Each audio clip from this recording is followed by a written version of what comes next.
So we're going to write equations of quadratic functions given either points or a graph. And so since we have three versions, we have standard form, ax squared plus bx plus c. And if we have, of course, vertex form, and we have factored form, right? So given what we have dictates which equation we're going to use, okay? So we're going to start off with a factored form first. And so we'll need 3 points to do this one and this one. This one here, we only need 2 points, but one of the points has to be the vertex. Okay, so we're going to do these 3.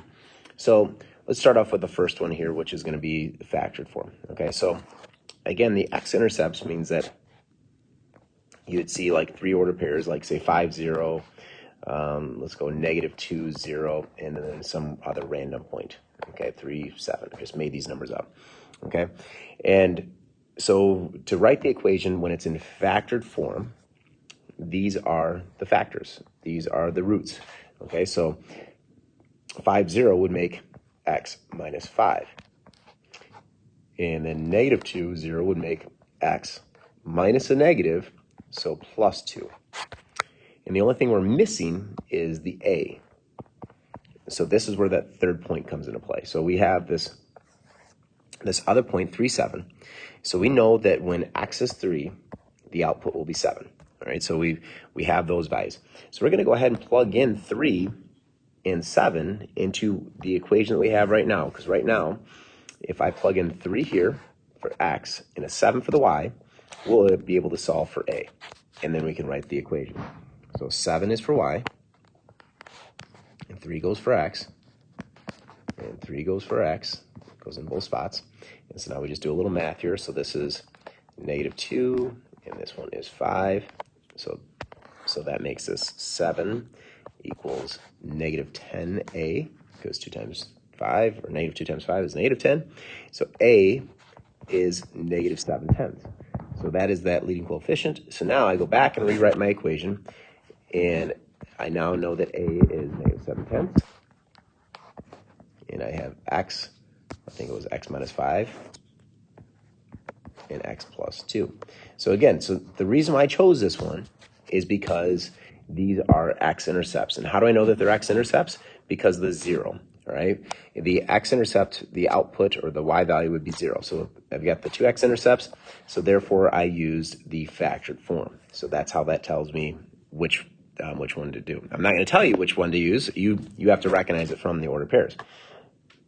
Okay, so now the other one that's really nice, though, is if you only need 2 points, is if you have a graph or you have, it doesn't have to be the y-intercept, but let's say you get the vertex and another point. Let's not use the y-intercept, just make it a little more challenging.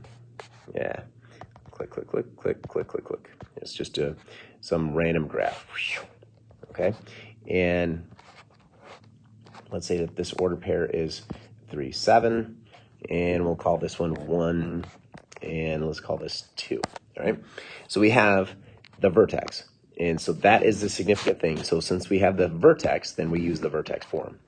So x minus h squared plus k. All right, so, oops, my bad. So 3, 7, so 3, 7 is your vertex, so it's x minus 3. That's where the 3 goes. And again, it's minus h, so that if the vertex was negative, then it'd become x plus.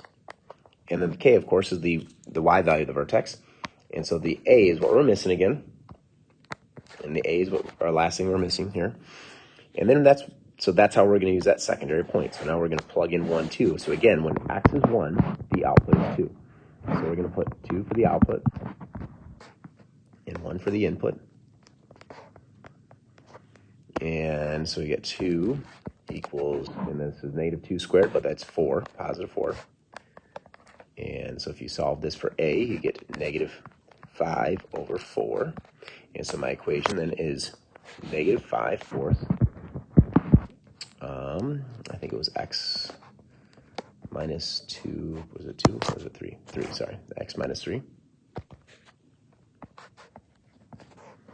squared plus 7. And the reason why we're using the square, of course, is that we have a quadratic, not a linear function. So you have to recognize that, yes, this is a parabola, or that you're told that it's a quadratic on that. But so again, when you have the vertex, use the vertex form. And so that's why it's super handy. And having the vertex is a pretty common thing. Oops. It's an optimal point. There's that extrema. It's the maximum or the minimum, etc. Again, so if let's do another one real quick here. So let's say that this time, let's call this one -4, 5, and this point here, we'll make it a positive 1, 11. All right, and so real quick, this can be a real quick problem. It's going to become x plus 4 squared, because again, minus a negative is plus, and the k value is still positive 5, and you just plug in the x value and the y value. So 11 equals 1 plus 4 squared plus 5. So if I do this math, you'll subtract the 5 across. So that makes 6. And this is 25a, because 5 squared is 25. So a is 6/25. So my equation then is just simply 6/25 x plus 4 squared plus 5. Okay, that's right in the equation given it's in vertex. Now, the one that is a little more challenging is when you have 3 just random points. We don't know where they're at. So like, we got some quadratic, and we got 3 points, and none of them are the vertex. So like, you have one here, and one here, and one here. I'm gonna write an equation real quick, and then I'll figure out what points I'm gonna use. Okay, so I just created one here. I don't even know if it's opening up or opening down, so I'm just gonna erase the graph. I'm gonna give you 3 points here. And so I've got the 3 points, which are 1, 6, 2, 20, and -3, 10. Okay, so remember, in a linear function, it took 2 points and it'll make a perfect linear, or there's a distinct linear function.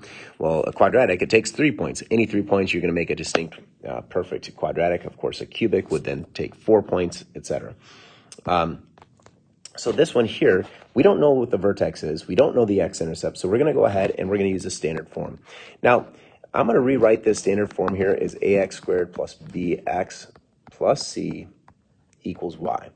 And that's going to help us because we're going to end up using a matrix and using RREF here at the end. So we're going to plug these inputs in and the output, and we're going to end up setting up our matrix. So like if I plug in 1 into this, I'm going to get 1. So I'm just going to write it this way: 1a plus 1b plus c equals 6.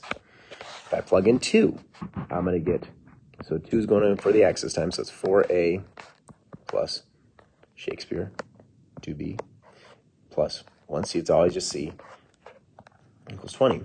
If I plug in -3 squared is 9, so it's 9a minus 3b, because again, the x is going to be -3, plus c equals 10. So my matrix then is 1, 1, 1, 6, 4, 2, 1, 20, 9, -3, 1, 10. And now, I'm not going to make you do Gaussian elimination. You just simply go to your calculator and you're going to do RREF. All right, so you're going to go ahead and go to the calculator, set up a 3x4 matrix, remember, and then do RREF.